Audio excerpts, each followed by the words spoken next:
What's up, cats? Here I am, rock you like seven and best. Just an upgrade on an old classic.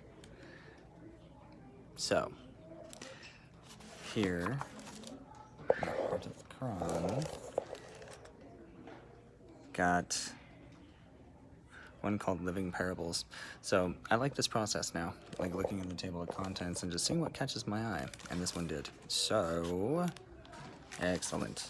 Living Parables, and then this is going to be, should we do the Quran first? Let's do the Quran first. So this is going to be Surah 24, verses 41 through 45. That way I don't lose my place. Excellent. Wow, huh? What was it, 24, 41 through 45? Let's see what this chapter is called. Light. Ooh, cool. So, Prophet, do you not see that all those who are in the heavens and earth praise God, as do the birds with wings outstretched? Each knows its own way of prayer and glorification. God has full knowledge of what they do. Control of the heavens and earth belongs to God, and to God is the final return. Do you not see that God drives the clouds, then gathers them together and piles them up until you see rain pour from their midst? He sends hail down from such mountains in the sky, pouring it on whoever he wishes and diverting it from whoever he wishes. The flash of its lightning almost snatches sight away. God alternates night and day. There truly is a lesson in all this for those who have eyes to see.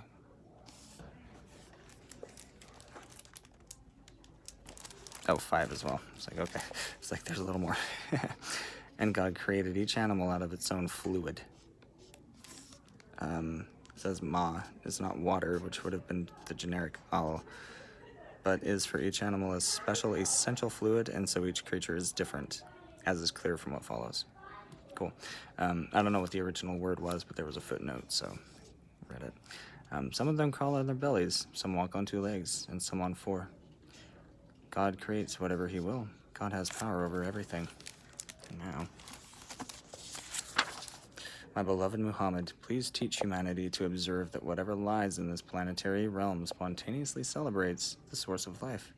The birds, simply by spreading their wings for flight, are praising Allah Most High, who knows intimately the instinctive power and praise expressed through the most minute action of every being. From Allah alone radiates the great affirmation that is heaven and earth, and to Allah alone, the source and goal of being. I love that so much. The source and goal is this entire kingdom of being returning home. Please instruct humanity to understand as a living parable how, through the power of Allah, the wind gathers clouds and merges them, and how from this union life-giving rain showers forth as an essential blessing for the earth. Contemplate how there emerge from the source of power thunderheads, like massive mountains from which fierce storms sweep into the valleys of human life, chastening those whom Allah most wise wishes to chasten, and turning aside from those whom Allah most merciful wishes to protect. The dynamic flash of lightning that profoundly startles human vision, as well as the harmonious rhythm of day and night, both spring from the source of power. Deep spiritual teaching is contained for those who can read the living parables of Allah Most High.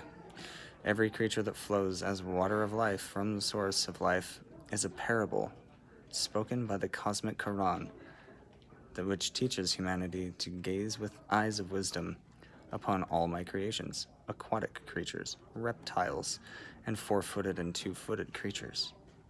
Whatever is willed by the source of being comes spontaneously into being and bears profound meaning. Allah Most Sublime is the single source of all the fruitful forces that function in the universe, or as this universe. I tried to be cool and look away. It's not performance, y'all. I just do my thing.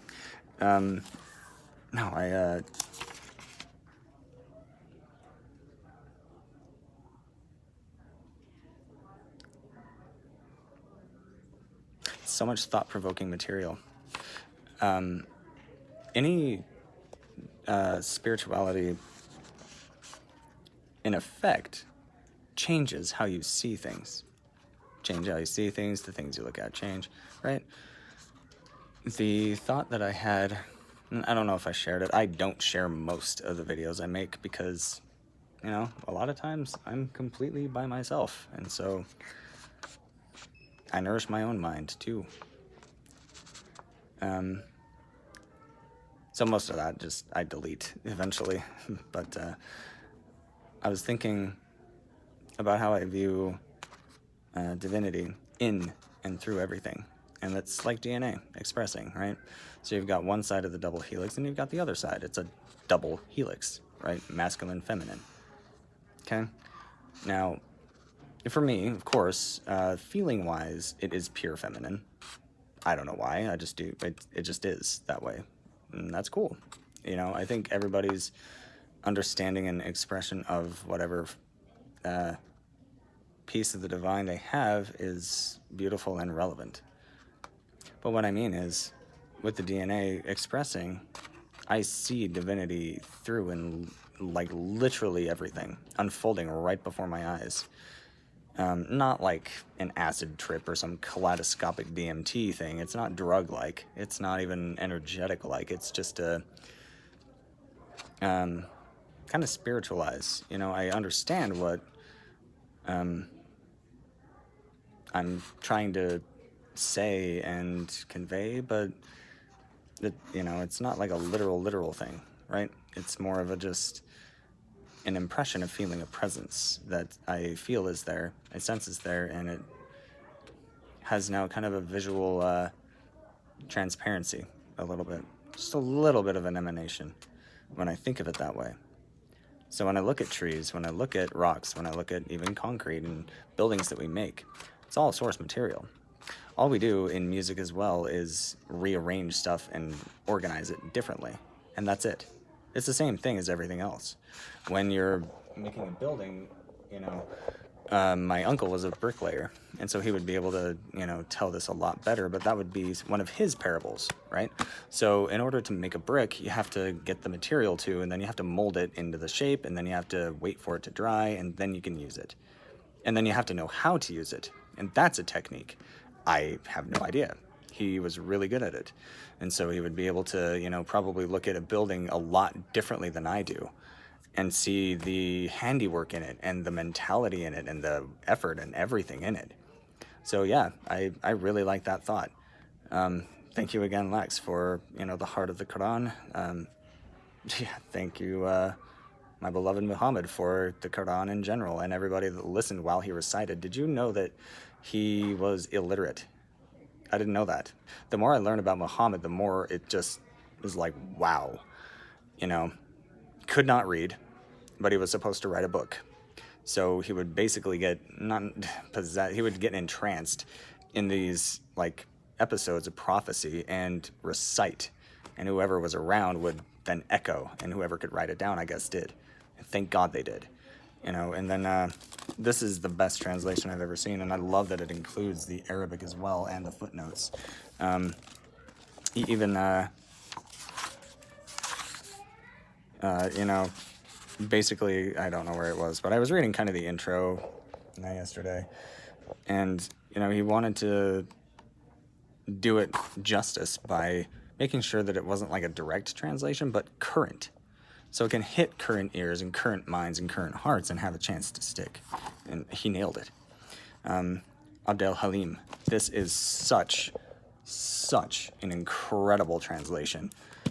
Perfect in my eyes. That's exactly what I'm, you know, aiming to do with the Book of Mormon and the Quran as well, but also take out the scarcity stuff. So, like, what if Muhammad was around today and had those entrancing prophecies and everything, but there was no need for war because no one had any more than anybody else? We learned to share. That's my thing. Like, that's my sacred text in real lifing. That's my update. It's same, but better for today and without any chance of quarreling and war.